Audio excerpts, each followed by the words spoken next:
This is only a test.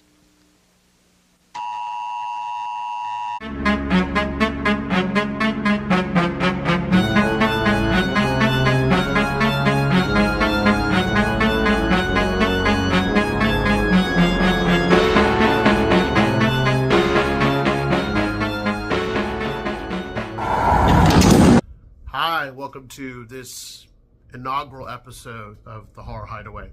I'm your host, Jay Severe. This is Nick Turnal, our all things expert on Myersverse, Halloween, Michael Myers, the Strode curse, if you will, at this point. She is absolutely beautiful, but also, you know, she will hit you with all the expert knowledge you need to know. So for tonight, we actually do have a special drink. We are calling it the Myers Milk. That's kind of what I'm calling it, because that's what it actually looks like to me. You'll get a picture of it here in a second, but it features basically some orange dreamsicle liqueur, so orangey kind of flavor. You do have some notes of sweet cream in there. You get a float of grenadine and a little bit of whipped cream vodka. So awesome stuff. We both have ours actually right here. Cheers to the first episode. And we will get right into this. Yeah, that is actually good. You're welcome. But yeah, I mean, we're going to tackle Michael Myers, the whole lore behind it, the boogeyman, everything that kind of went into Carpenter's original vision, all of the different, I call it the Myers multiverse at this point, some of the funnier things that happened, like Children of the Thorn, which will be in a much later episode. But Nick, what is your take on Carpenter's original vision and everything that kind of started the whole thing in 1978? So John Carpenter's vision was completely different than what the universe kind of became until the trilogy happened, the most recent trilogy. The 18 trilogy. Yeah, the one that started in 2018. That one actually, you know, concluded John Carpenter's vision. But originally, Michael Myers was just a kid that was evil. He was born evil. He had a little bit of a psychosis after his sister didn't take him trick-or-treating, and you know, instead of just throwing a tantrum, he killed her. So hot take, that happens. Beware. On Friday, take your kids trick-or-treating and let them get all the goodies. You may have a Michael Myers on your hands if you don't. I'll definitely be taking my kid trick-or-treating. I'm not going to let that happen to me or you, for that matter, since it happens to be babysitters. You know, that is what it is. But yeah, no, I mean, continue. I'm sorry. So yeah, he was basically just an evil kid and went to an institution. And if you follow it all the way to the most recent trilogy, he was there for 40 years. But 40 years. Of course, we had more and more sequels in the most recent trilogy. So what had happened was when they were making Halloween 2 in 1981, they added a TV movie of the original Halloween. And in that TV movie, they had to edit a lot of stuff out of it because I wonder why. It wasn't appropriate for TV. And they decided to add a whole new scene in there to make up time. And that scene had a young Michael Myers, a young Laurie Strode comes to visit him, there's stuff on the wall, it all alludes to the fact that Laurie Strode is his sister, which they confirm in the Halloween 2 movie, that he is the sister. None of that was John Carpenter's vision. That was just something that became canon. What did Carpenter actually intend to do with the original movie? So John Carpenter, he got his inspiration from movies like Black Christmas back in the day. Favorite. We'll discuss eventually. When you watch Black Christmas, we don't know much about the actual killer in that movie. And he's just some psycho that's living in their attic and kills sorority girls. So he takes that movie, he takes the town of his co-producer, Deborah Hill, yeah. Haddonfield. He creates this whole thing. Haddonfield is where again? In New Jersey. Where are you from again? In New Jersey. Oh, I wonder if you visited. I've never been to Haddonfield, but now I don't know why. So yeah, he created this whole thing, and his vision was kind of like how Black Christmas was. There's no motive behind the killer. They're just born evil. Michael Myers was born evil. And Laurie Strode was never supposed to be his sister. What had happened was when the very first scene of Halloween, 1978, is her walking to the Myers house, and she has to drop off keys. Because her father... He owns a realty company. He was the realtor. Strode Realty. And she was supposed to go drop off the keys there. And she runs into Tommy Doyle, who she's going to be babysitting that night. When they get to the house, there's someone staring at them. That's Michael. Michael, once he escaped, went back home. He went to his house. He went to where he knew. He wasn't going back to find his sister. He wasn't going back to do anything. He was going back to go home. Now, has Carpenter ever confirmed that's why he went back to his house after he escaped the Smith Grove? I mean, we can look into it, but I'm pretty sure, like, that's my thesis on it, is he just went home. And that's basically what Loomis says, too. He went home. Oh, we have a whole other thing on Loomis. We'll get into this later, viewers, but I have a major theory on Loomis and his ninja tactics. So he loves to appear out of nowhere, and I don't think that's a Jedi mind trick for those Star Wars nerds out there. But I happen to think he is as culpable as Michael Myers. That is my hot take on this one. I will get deep into this, but continue, Nick, on the whole the sister, not the sister element. So when she shows up with Tommy Doyle, and they're talking about what they're going to do that night. They're going to carve a pumpkin. They're going to watch scary movies. She's going to, blah, blah, blah. Yeah, I think that triggers him because, well, remember, his whole thing is babysitters. His sister was supposed to babysit him on Halloween. Not sisters, just babysitters? It's weird. Well, the whole thing was she was supposed to babysit him that day and take him trick-or-treating, and she did not. So he kind of has this thing against babysitters. So when she showed up at the door and he saw her with little Tommy Doyle, it triggered something in him, and it was a whole thing of wrong place, wrong time. She was the one who showed up, and honestly, though, Laurie Strode ended up being a really great babysitter.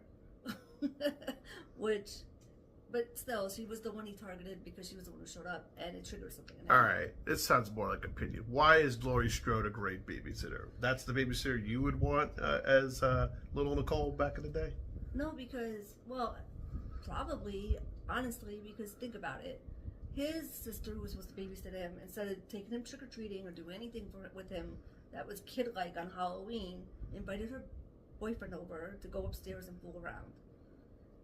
Laurie didn't do any of that because, she's our heroine. Laurie was and this is the whole trope of who survives horror movies, the virginal The character. rules for my Scream fans out there. We're going to go over it.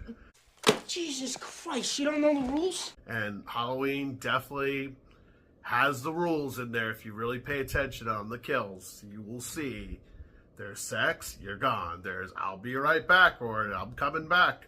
No, you're not. Don't even think about saying it again.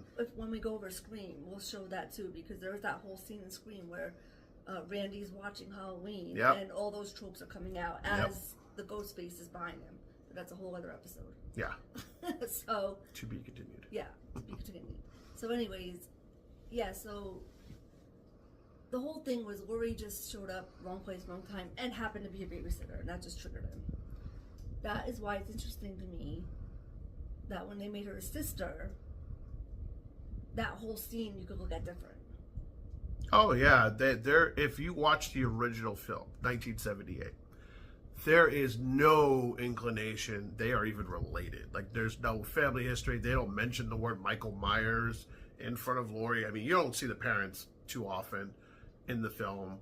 Laurie, obviously, they allude to later on that she did not know this until 2, if I'm not mistaken. It was revealed. Yeah, it wasn't revealed until 2, and she gets it revealed to her in the hospital, which is like the worst place I think you can tell. Hey, happen to know your brother's a serial killer and he's out to get you. Well, after he tried to kill her. So, yeah, exactly. He survived, but not over yet. But when I watched it, like I said, the first time I watched it, it had already been canon. He was her brother. That Strode girl, that's Michael Myers' sister. So the John Carpenter vision was already kind of lost by that point, Because by the time I started watching it, I think it was already up to 5. Yeah, it's about where I was too. I definitely grew up. I saw 78, but I'll definitely say I originally, for those of you who got the free HBOs back in the 90s, Halloween 4, The Curse of Michael Myers. That's where I got into The it. Curse of 6. No, I'm sorry. What's the 4 one called? The whole anthology is called The Curse of Michael Myers. 6 is The Curse, 4 is The Return, and 5 was The Revenge. Okay, so 4 is where I started when you get into all of it. So, The Return of Michael Myers. I watched that one from beginning to the end on the free HBO pickup for cable. And it was definitely interesting. I had already grown up on Friday the 13th and Nightmare on Elm Street, all of that stuff, and it was just definitely interesting. This guy just, running around white mask, stalking babysitters, murdering them, and cold blood, and the kills were just amazing to watch for, a teen at that point. So definitely was a fan at that point and had to watch the original, and the original was amazing. Actually upset with my own dad for not showing me the original first, but it is what it is. But go ahead. You had some more on this. So I watched the original as my first Michael Myers movie, but not the theatrical version. I watched the TV version, which showed that whole scene in the middle, like I just went over, where they alluded to her being the sister. And then I watched 2, so it all made sense and it was all canon in my head that she was family. It wasn't until I got older and watched the original theatrical version that I realized that whole scene wasn't even in the first one. And that's when I went digging and I became a whole Michael Myers kind of super fan at that point. So I went into the lore and I realized that wasn't even John Carpenter's vision, and there was a reason why John Carpenter wasn't involved in the sequels. So he had writing credits on Halloween 2. Him and Deborah Hill. They wrote both. He was kind of forced to write the sequel. We came time to do the Halloween sequels, and I won't go into, it's a long story, but I had to write Halloween 2, and I realized after 3 pages of 4, we have no story. And he didn't like a lot of things about it, including the fact that they made Michael Myers only showed sisters. But in order to get funding for his passion project, Don't say it. The Fog. Between midnight and 1, it will find you. John, if you're out there, that film, it's okay. But if you really, really got held hostage to make that, I hope if you ever get the Doc Brown time machine, you go and correct that problem there. Get what you really wanted. That was what he really wanted, though. That was the thing. He was forced to do it, though. So he was forced to write the sequel. The thing is, he didn't want, this is another little interesting fun fact, he didn't want Halloween to be a continuation of the Michael Myers story either at first. This explains the weird Halloween Season of the Witch Part 3 that he wanted it no to one be understands. an anthology, which means it would be a Halloween story each movie, but it would be a different story each movie. So, of course, Halloween 3 gets made, Season of the Witch, which had nothing to do with Michael Myers, a whole different story. It's a good movie. It's just really nothing to do with anything else. Hated that Michael Myers was I'm not people then. I think it has its place. Maybe not called Halloween, maybe just called Season of the Witch. Well, that was the thing. If they had made it with a different name, it might have got better received. Season of the But Witch. because they called it Halloween, and people were already loving the Michael Myers, yeah. And at that point, Friday the 13th had come out with Jason. Nightmare on Elm Street had already been out with Freddy, so we already started having our horror icons. So Michael Myers was one of the horror icons.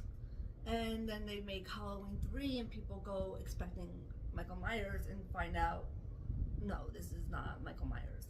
So they were not happy. And then... Now, that's something I definitely wonder.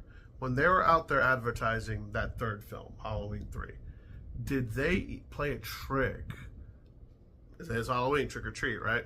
Did they play a trick on unsuspecting moviegoers that, hey, it's Halloween 3, no cuts of Michael, but everybody has that assumption of, oh, Mike's going to be in this film. We're going to see what happens. Did he burn to death?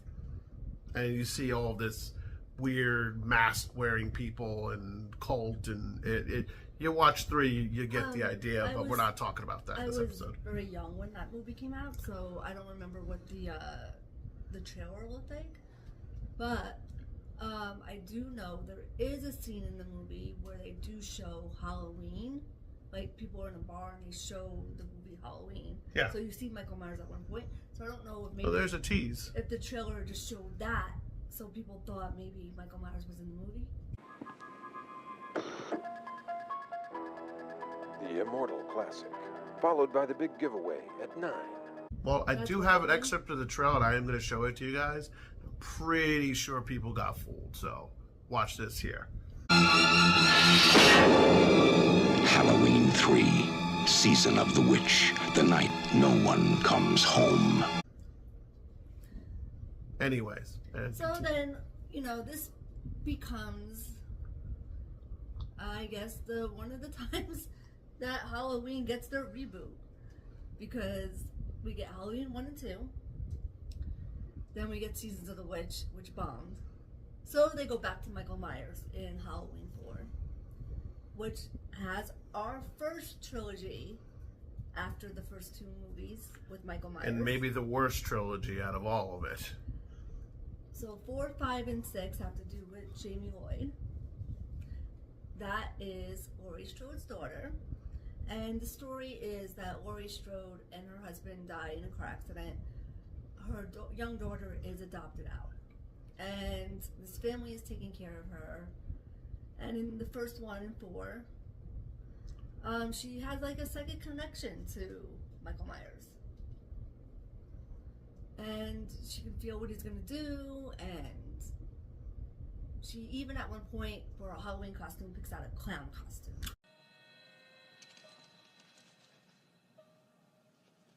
Rachel! I found the perfect costume! Come see! Yep, that's pretty iconic. I think that's what got me into 4. I'll even attest that it's a very, very jarring thing to see. This little girl is kind of like the part hero in this, if you will. Survives, Michael Myers slaying, on Halloween, only to end up in the same place he was in 1978, stabbing, well, not his sister, her mother, well, her stepmother, which slight difference, but still, the second connection was so bad, well, not so bad, so interlinked that she basically relived what he did in 1978. Yeah. No, he didn't do that in 1978. 1978 is when he killed. Oh no, so 78 was when he came back. So That would have been he did 1963. 1963, I believe, is when he killed Judith Myers. Correct. Yes. Judith Myers killed So- 63. So at the end of Halloween 4, when Jamie Lloyd is gonna kill her mother in the bathtub, and they have her like a young Michael Myers in a clown costume, do you know that the original vision was for Jamie Lloyd to take over the Michael Myers role? I don't think a lot of people know that. I know Rachel Harris knows that. I'm sorry, Danielle Harris, not Rachel. Danielle. Rachel's the sister, Yeah, sorry. Danielle Harris. Cross wires. Danielle Harris, Yeah. absolute crush. So of they were 9 gonna years have her old. come back, and she was gonna be. It was gonna kind of, I think, be a theme of evil reincarnated, maybe a little bit. Maybe. We'll never know because it never really got. People hated that idea. So again, Mustafa Akkad, if you're out there, I don't know what the original plan was for that one, but it fell flat in that last movie. 4 isn't one of the most hated movies, but nobody liked the ending. They didn't want Jamie Lloyd becoming Michael Myers because honestly, she was a sweet little girl throughout the whole movie until that. I get that, but how many at that point in the 90s? We're almost at the 90s. That was 88 or 89? 88. 88, sorry.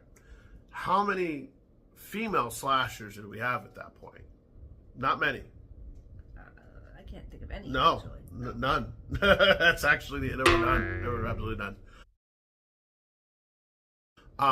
But she would have also been a little girl slasher because unless they would have made the next movie with her being aged up, They could have done. and They could have done that. recasted her. They did anyway in 6. I mean, they could have done that, but the thing is that it wasn't well received, so they decided to backtrack, which they do a lot in the Halloween franchise. Which, as a fan, you're gonna have to just You're a guinea pig for most of these movies. To just love when they go with the flow and just deal with it. Because somehow Michael Myers returns. They love to go with something and then they realize, oh, they don't like that. Let's back it up. Let's do something else. So that was probably one of the first times. Halloween writers, get test audiences. Double check what they say before you run with it. It's probably the overall lesson at some point. Because in 5, she comes back as a little girl, but now she's in kind of like a children's home, and she's not speaking, and she's still having these psychic connections to Michael, and she... We'll get into that more. Yeah, we're going to get more into the movie. Yeah, this is a little bit of an overview. Yeah, we're going a bit of an overview of the Myersverse, but this was more of a focus on OG Halloween, 1978. So we've covered Laurie Strode, sister, not the sister. Obviously, in 2018, they finally get to John Carpenter's vision of Laurie is no longer the sister at that point. We have Michael Myers 40 years later stalking his original intended victim from 78. Right, but when he comes back in 2018, he doesn't really go after Laurie Strode. Laurie Strode is a paranoid mess. She seeks him out, if I remember correctly. She doesn't really seek him out. She's barricaded in her house. She's like a recluse at this point. And the thing is, she's so scared he is going to go after her. Oh, She's lived this really sad life. Mm-hmm. But the thing is, Michael isn't going after her. They end up kind of crossing paths again by chance, I would say. You have no security system, Karen. Mom? Do you remember how that happened? I don't remember. I may have to watch 2018 again when we get there, but we'll cover this in another segment. Because her granddaughter in that movie, but we're gonna have to go through. It's gonna be a whole. We'll cover that again. We're more focused on sister, not sister here. Right. But the original vision ends up getting John Carpenter's vision, because I'd call him the original mastermind behind all of this. It gets realized from the 2018 and all the way through ends, and now it has ended, so to speak. But that is basically, from what you read on, that is what Carpenter intended to do with the movie all along. Like it, hate it, whatever in between. I personally did mind it. Ends was weird, but I actually really like Halloween 18, and I love Halloween Kills.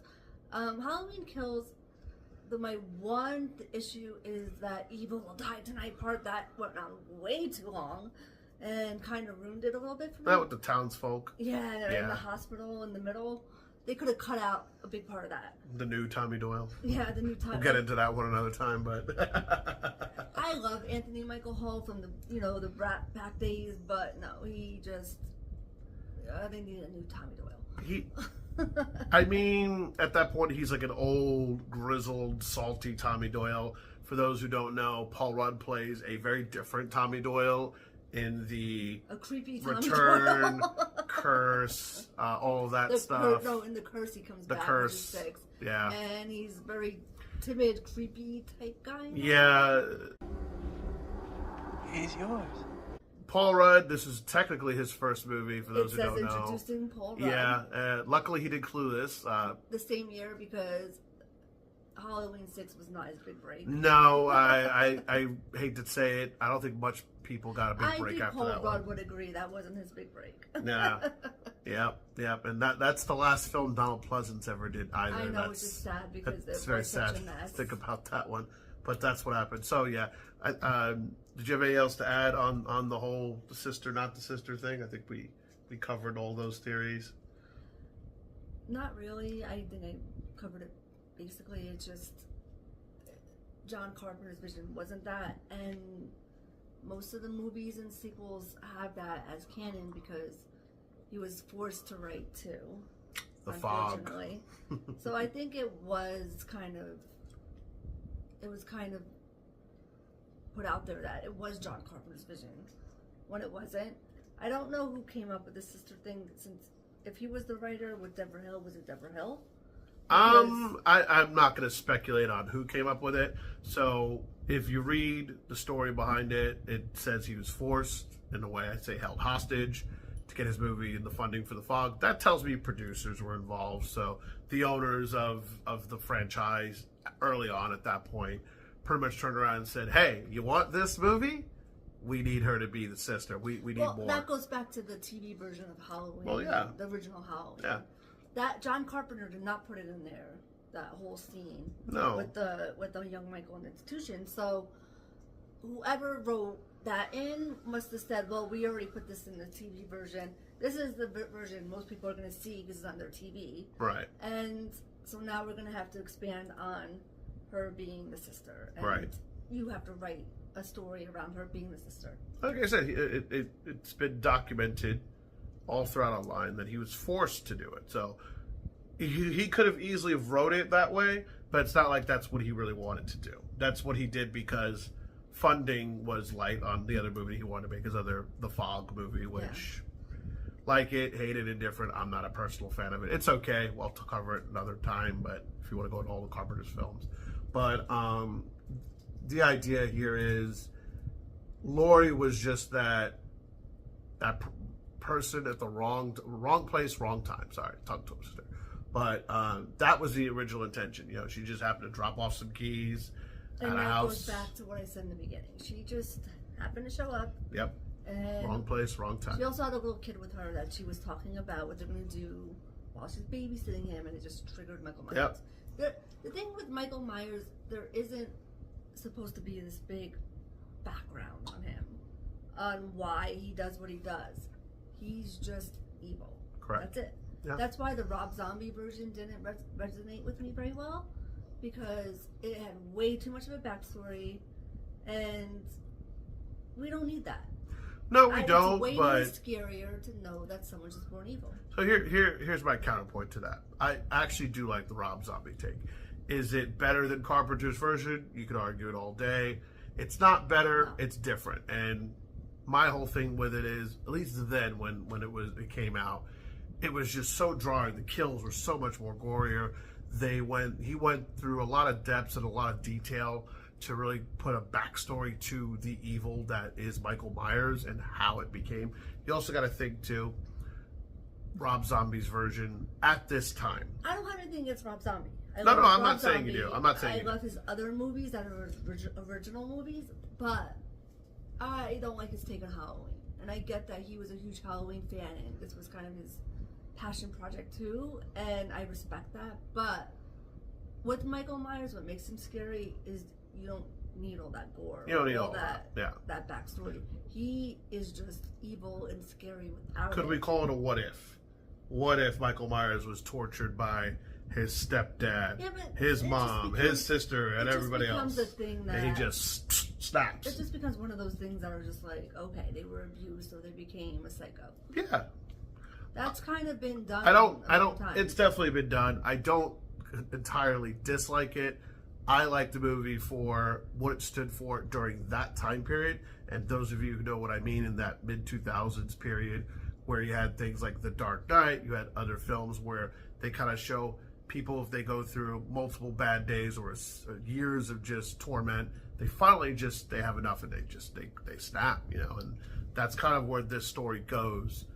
That Halloween is... I can appreciate it for its own vision, I guess, but no, I will take John Carpenter's version any day. Of course, yeah, I totally agree with that. And my whole thing is, I give kudos to Zombie for trying to take something and bringing it to a different light and trying to expose it in a different way. You don't want to retell the movie in the same way. I think if you would have retold it the same way John Carpenter did, why go see it at that point? It doesn't make a lot of sense.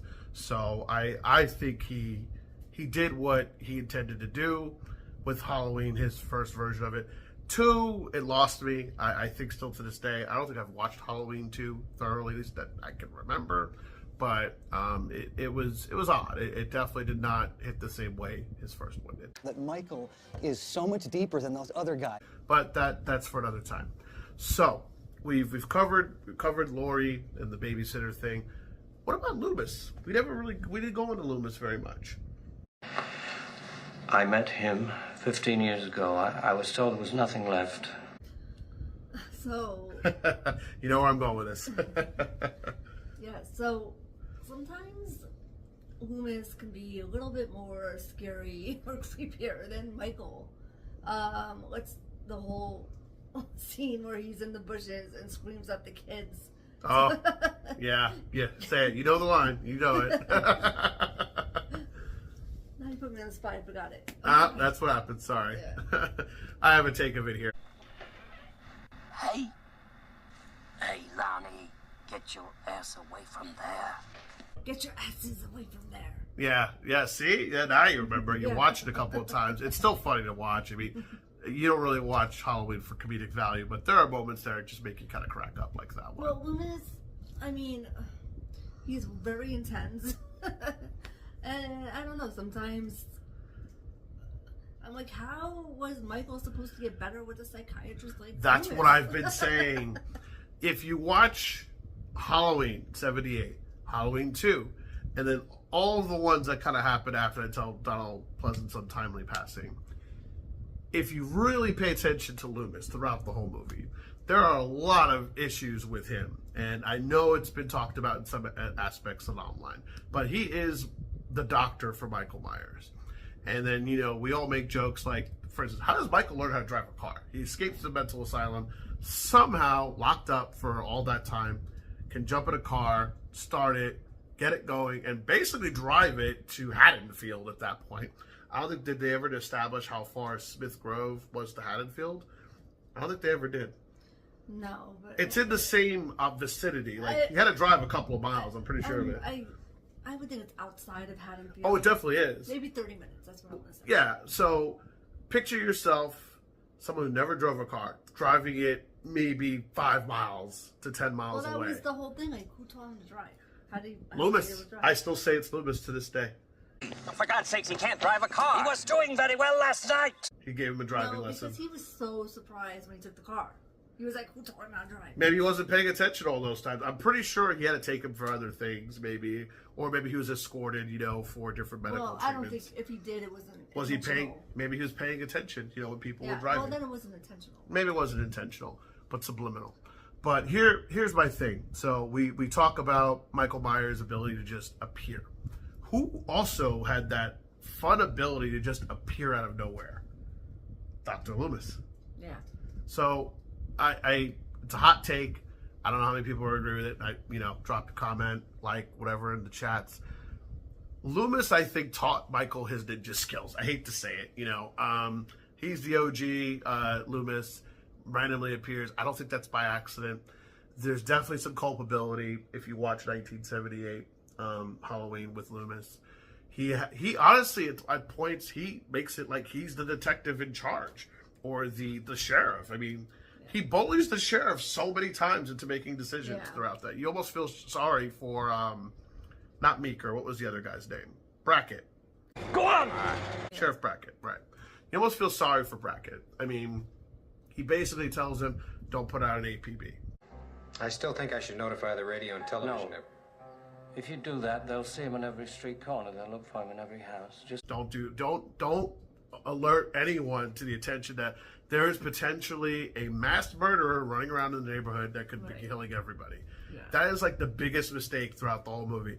If they would have gotten the word out maybe an hour before all of that went down, can we say Michael had the kills they did? Eddie Brackett may still be alive. You don't know. There's so many different ways to discover that. And at some point, you almost have to go, if you're the sheriff, why am I taking orders from some failed psychiatrist that couldn't even get his own guy under the right care, and two, allowed him to escape? Yes, I do blame Loomis for the escape, even though he totally denies it's his fault. Should have told somebody. I told everybody! I mean, he even goes, why didn't nobody notify him? I don't know. Maybe they notify him because they think you're just as crazy as him. What's your take on this, Nick? I mean, I need to know. No, I agree. I think Loomis kind of influenced him in a way. I mean, he is the one that was around since he was 5. He was his doctor. I mean, he might have observed a lot of his odd behavior and took it over. I don't know. I'm telling you, I mean, he is very intense for a doctor, and he's not someone who's there are moments in the story where you kind of go, man, if he had had any other doctor, even Wynn, which we'll cover in another segment, his weird behavior, does he become this mass murderer that escapes a mental asylum. It's hard to argue it. Right. But Loomis, in a lot of different ways, became obsessive, became sort of the main guy where you have to go, all right, this is the only person he knew from child to adult. Right. Basically like a father figure. That's probably the only father figure he really had. And it's really hard to counteract that this man definitely influenced him a lot more than people think. Like, you know, obviously you don't want to sing praises. You know, Loomis has his moments where, you know, he saves the day and all this other stuff, shoots Michael, gets him, whatever. But, you know, there's just moments where I think he sensationalizes the whole thing a bit. You know, the blackest eyes, the devil's eyes, all this stuff. Is there a way maybe you could even argue that Loomis is maybe projecting a little bit of himself onto Michael? It's hard to argue it. I mean, it really is. Like I've said it before. Could be. There's a lot of stuff with Dr. Loomis where you kind of question the level of care Michael Myers was getting from a young age to adult, that maybe that was not the best person to take care of him. I mean, mental health is huge nowadays, and sometimes having the right doctor does count. So, I don't know. Makes you wonder, those Myers, mom and dad, they would have got a second opinion at some point, but didn't they die in a car crash too or something? So that car crash was mentioned in Halloween 4. Yeah. So it depends on which timeline you go by, if that's canon or not. Yeah, because they don't really talk about it. Well, number one, if you go into Halloween 1 and 2, poor Laurie. That's all I'm going to say. They're alive in 1 and 2, obviously. Yeah, but that's what I'm saying. Poor Laurie. Like, her parents, like, weren't they at a Halloween? You don't see them. They never. Yeah, they were mentioned. They went to like a party, and the doctor's like, "Oh, they were at the party I was at." And, okay, can someone call them and tell them that she's in the hospital? Like, we're both parents, and I can tell you this: if I'm in the position of Laurie's parents, I find out my kid dodges a mass murderer's attack, survives, and is in a hospital, I'm not partying anymore. I'm rushing to the hospital at that point. So they talk about they die in a car crash. So here's another wild theory. That's in 4. It's on 4. I get it. It's the only other time we get a mention of Laurie Strode's parents or step parents, whatever. And also the original parents also happened to die in a car crash, which I found very odd.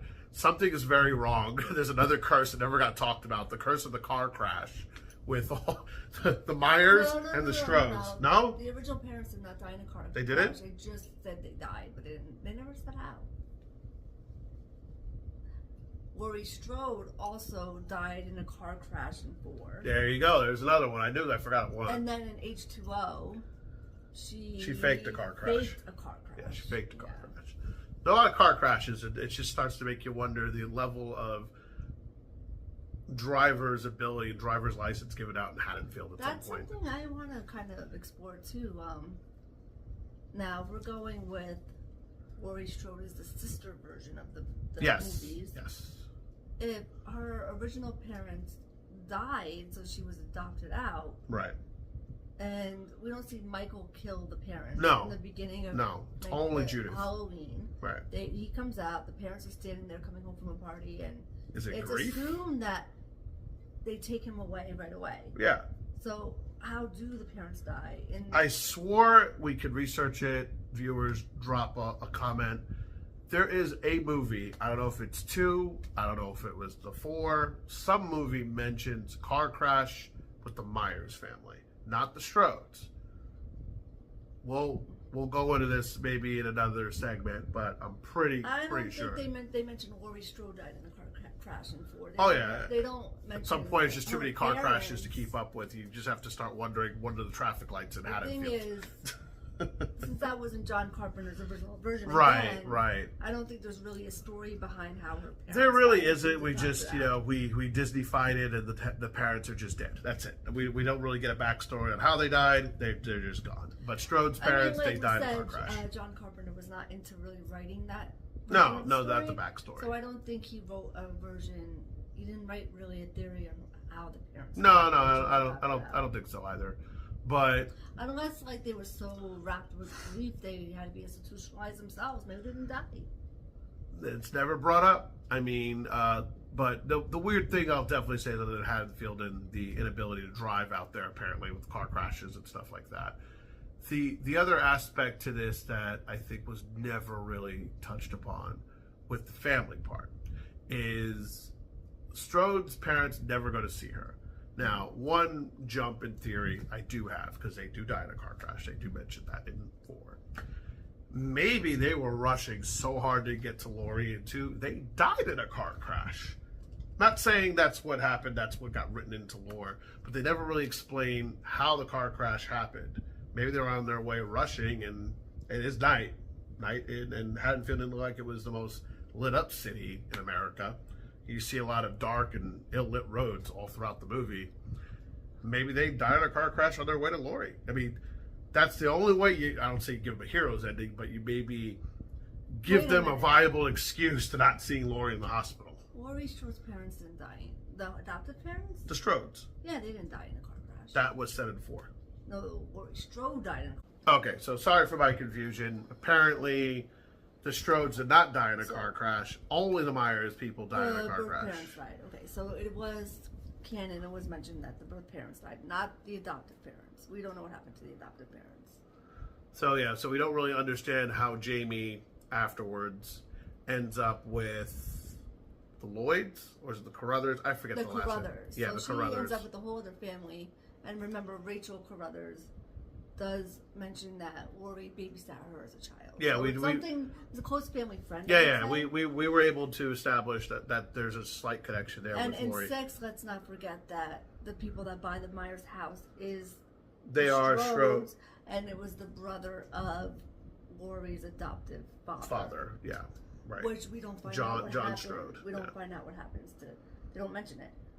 So there's a lot of confusion there and a lot of. I'm just saying, it sounds like there are a lot of car crashes in Haddonfield. After a while, you start getting freaking confused.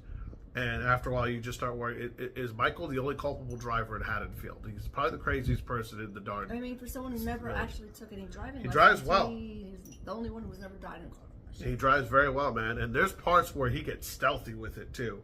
He takes the lights off, he gets real slow and smooth, and you don't even see him coming.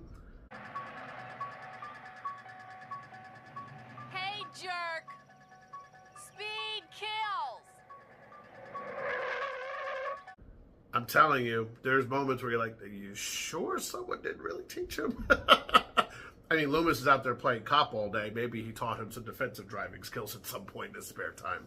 But there are elements with, we'll go back to Loomis for like a split second here, with Loomis and sensationalizing Myers, and can we really maybe say Loomis cultivated this kid who murdered his sister into the monster to be able to say, hey, I cured pure evil, even though it didn't work out that way for him, but maybe he bred him into this to pull the ultimate, hey, I cured somebody who was like a mass murderer, and now he's, right in the head, but it never worked out that way.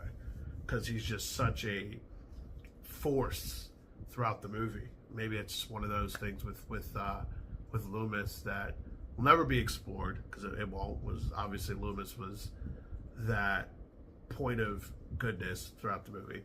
Whether it was with Laurie or Jamie and Rachel, or he gets weird with those two as well, especially with Jamie. We'll go on that in another segment, but. There's points where he's very intense. He's extremely intense. He's very intense. But I mean, if you have to really go into it and you understand what happens to Jamie in 6, the last person Jamie does try to reach out to is Loomis. So that does give him some credibility, I'd say. But at that point, I think, is that like the only person left that she probably knows? Rachel's gone, parents are gone, because we don't know what happened to them. Yeah, I mean, honestly, that's her only point of contact. Yeah, there's nobody else at that point. I mean, you have this kid, and right. you don't know what to do with it. And I guess Dr. Loomis, he's raised kids before. We might as well do another one, right? But yeah, I mean, that was the Loomis thing. So the other thing that doesn't get talked about enough in 78 Halloween, but the boogeyman. What's the boogeyman? As a matter of fact, it was. They really don't. They call it Michael Myers, but there's a lot of references to the Boogeyman. Well, that was also John Carpenter's original vision, was exploring the... And the shape. That's the other one. Well, they call Michael Myers the shape, but... Right. They wanted to explore the whole Boogeyman aspect. Like, just that his whole vision was the fear aspect. The, Yep. Is there a Boogeyman out there, and who would it be? Is there really someone to fear, like the Boogeyman? Or is that just something that's in our heads? And the reality is, in everyday life, no, there's no, Michael Myers, Jason, Freddy, monsters really out there, but there are evil people out there. And that's something that we have to look at and be cautious with every day, is that the thing with these horror movies is they're a little bit more eccentric than what really happens in reality. Like they have to be. Like Michael Myers is supposed to be human, but he has this really crazy strength, and he could be on fire. I mean, he's been shot. I shot him 6 times. I shot him in the heart. He's been burned. It's time, Michael. He's had his head cut off, but apparently that wasn't him. We won't go into that one. It's not one of the dumbest things they ever did, but whatever. I'm just saying, like, he's gone through so much, and he just keeps surviving. In real life, a human wouldn't survive. No, will not be able to survive any of those things. But there are serial killers that we all know of that are just as evil, and some of them, there's no backstory on why they were born evil, and that's what John Carpenter was coming up with his vision, was sometimes people are just born evil, and maybe you just shouldn't trust everyone out there, because you don't know what is behind those person's eyes, like Dr. Loomis said. The blackest eyes, the devil's eyes. More on that too. So one of the bigger things Carpenter used for influence, he talks about it a lot, is he did visit a mental institution, and he did see a little boy that was kind of the inspiration for the movie. And he commented, I think it's in Kentucky too. He even comments on that this just blank face and this kid with these empty eyes, and that's where the whole blackest eyes, devil's eyes, all that stuff came from. There was a county insane asylum. Ooh, anyway, there they are, the real folks, and who are mentally disturbed. And there's this one guy. He looked like evil incarnate. Just the expression on his face. I don't know what was wrong with him. I don't know what his problem was, but he looked like he wanted to kill me and eat me. He looked like a murderer. So yeah, a lot of it has a real life connotation to it, which is very interesting. And of course, Nick mentioned it earlier with Black Christmas, Psycho's got heavy influence in there. I mean, heck, in H2O, we see Jamie Lee's mom in there. Yeah, well, I mean, that was and the car. Let's just bring her mom in and have that whole Psycho influence in the movie, because it was just iconic to bring in Janet Leigh. Yep. But honestly, in the 1978 version of Halloween was, Psycho was a big movie that John Carpenter did see as a kid or as a young man and loved it. So those of you who've never watched the original Psycho, the Vince Vaughn one is okay, or Bates Motel is okay as well. But if you've never seen the original Alfred Hitchcock version, I implore you to take a look at it. It is really good stuff. Which is something we'll probably go over one day, because absolutely, I have a lot of stuff on that movie. Psycho is the beginning of all the slashers and icons, the movie horror icons that we love today. Could we say Norman Bates was a boogeyman himself? Oh yeah, absolutely. Yeah. And think of it this way. And that's the thing where I went back to, like, with Rob Zombie's version, they already did the abused son thing. Right. And that was what Norman Bates was. He was definitely abused by his mother. Toxic moms, we love them. He had a little bit of an obsession with his mom. So, but all these movies, these earlier horror movies like Psycho, Black Christmas, and Texas Chainsaw Massacre were all the inspiration for Halloween. Very good take. Other aspects of the boogeyman and fear through the ages, as you will. So obviously, fear heavily played on in Halloween. They bring it up quite a few times. Actually, in Laurie's classroom, there's that discussion of when they're talking about fear and it taking like a personification. So there's heavy influence in explaining, fear and like what it is essentially, and giving it like a body and a look. And it's almost like as if Carpenter is trying to give us like, the absolute fear with Michael Myers and the shape, then. So fear is definitely something that it weighs heavily on everybody. It is one of those things, it can take many forms, it can take many things, but it invokes that, obviously fight or flight, response. So you see it all throughout the movies. There's folks who definitely have to try to stand up to Myers. And what are you, deaf? Don't try that Halloween shit with me. You get some of the best kills. They try to fight him, and then there's those folks, and most of them do it. They try to flee, and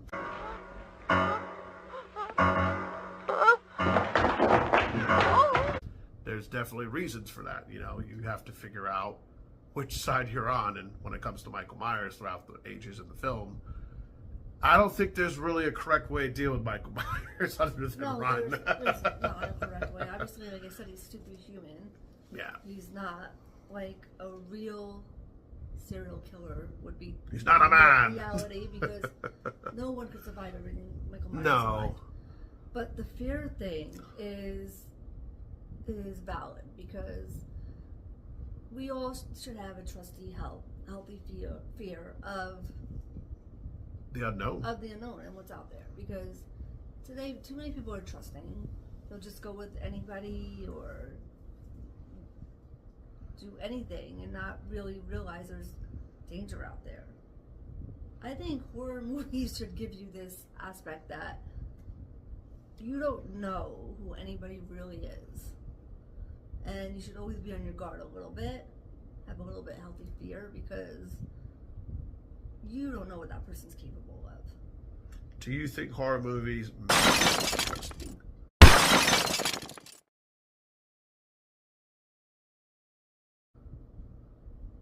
give them this false sense of it's only in the movies? It won't happen. It won't happen to me. I'm good. There's definitely a lot of naive people out there that would probably think that.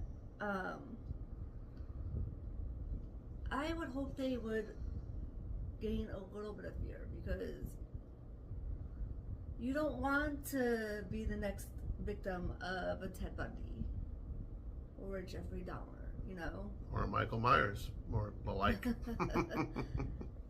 I mean, the fact that there are real life serial killers out there.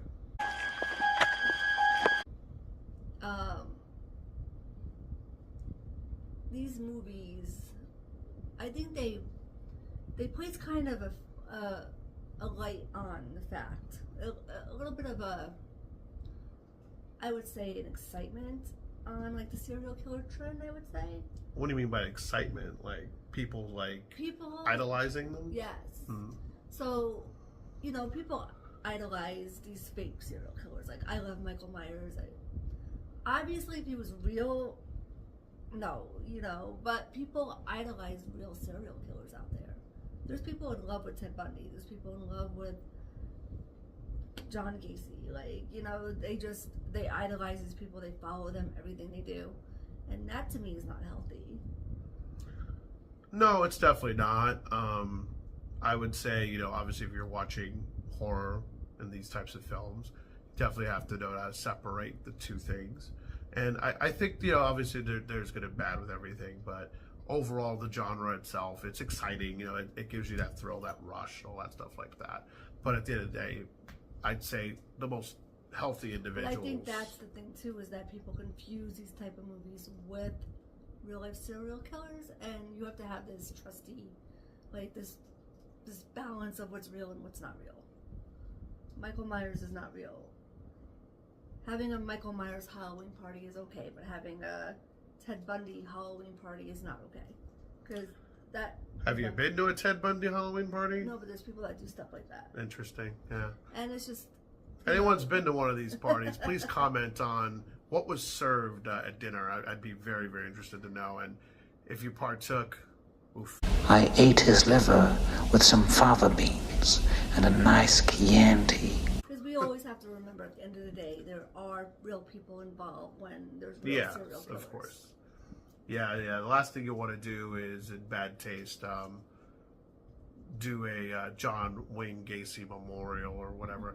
You know, it's just, even though it was so long ago at this point, it's still in like very, very bad taste. You don't see people running around doing 9/11 parties. Obviously, that would just be horrible to do. But yeah, obviously, if you want to do Halloween and, I won't say celebrate, but you know, have fun with the idea of those characters and things like that. But just remember, at the end of the day, it is fiction, of course. I mean, that might be a movie we explore in the future too. Is that Funhouse Massacre we just watched?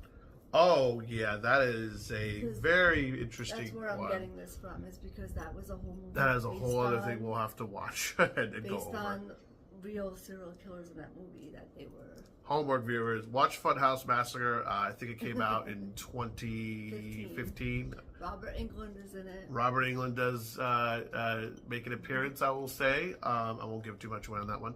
But it definitely does not tie into what we're doing tonight. But take a look at it. What I'm saying right now. And maybe in the future we will go into that. I like versus fake in that movie as well. Yeah, that'll be in a future episode for sure. But yeah, you know, we're rambling a little bit on that one. But one other aspect of the 1978 film, and two, we'll get into a little bit here in a second, is a real life connotation, real life thing that happened, not connotation, sorry, where we had an actual court case where it referenced Halloween 2 as the basis for why an individual murdered two people. Of Richard Delmer Boyer, a man who claimed a horror movie made him commit double homicide. It's very, very intriguing. The guy murdered quite a few people. He was on lots of drugs, I think PCP being one of them, and hallucinating. And there's definitely court manuscripts on how supposedly he saw a shape, apparently, when he was following these two people that he brutally murdered. And he describes the shape as something from a Friday the 13th or Halloween movie. So it almost makes you go, this is where that whole real and fiction thing blend a little too much. And folks, you know, try to use that excuse. And his whole defense was based on this, on trying to prove he was criminally insane, basically. And then I'll just say, you know, I'll cut to the chase. Didn't work. So don't try it. Don't try it. Those out there that would ever think to do something like that, hopefully no one watching this. You cannot use fictional movies as a base of defense. It's just crazy to even think someone tried it, but they did. Clearly, you know, murdering two people in cold blood and with no other rationale other than on lots of drugs, and apparently I think a robbery was involved. Look up the case. Add your thoughts on it. It's an interesting one. It happened about, I think, 40 years ago, but just in that whole realm of, this is where you need to really not blend fiction with reality, because the consequences are pretty severe. Yeah. Very, very interesting. And this little sucker here, you know, he created an interesting anthology. Definitely. Yep. But I'd say, at least for me, that's all I had. I don't know if you had anything to add. Nope, that's all I have for now. But this is just our overview of the Halloween movies, the series. We definitely will go into more, maybe individual, maybe just do the timelines, go more into it. Also, definitely other movies He has watched way more horror movies than I have, and I thought I was a horror movie buff, but so there's definitely movies he's going to show me and I'd like to do a first reaction of. And then just other little theories of other icons that we've all watched growing up. Chucky. Yeah, Jason, the Hideaway is going to tackle lots of different horror movies. We will go into some oldies, Child's Play being one of them, Scream. We will talk about some newer ones. There is a film that we are going to watch called Strange Harvest, if you have not seen it yet. Looked very intriguing in the trailer. We will get into another favorite of mine later in the series, a film called Talk to Me. It came out last year. Very interesting when it comes to speaking with the dead. So a lot more to come. A lot more to come. Stay tuned. If you also like, what you're seeing here, please like, subscribe. If you have a favorite horror movie or one you think we should do a hot take on, or if there's like a part 2 to this Halloween you'd like to see, maybe there's another avenue that we had to support. I love talking about Loomis being a crazy old man and making Michael Myers. Any theories you have that are different than ours? Yeah, so we're interested in hearing it. Yeah, we'd definitely be interested to hear it. Drop it in the comments. We'll definitely do probably a part 2, even a 3 to this. Well, there'll be a lot of Halloween. Yeah, that's for sure. Major fan right there, this one. So it'll come up quite a few times. So stay tuned for more. Thank you for joining, and Happy Halloween. Happy Halloween.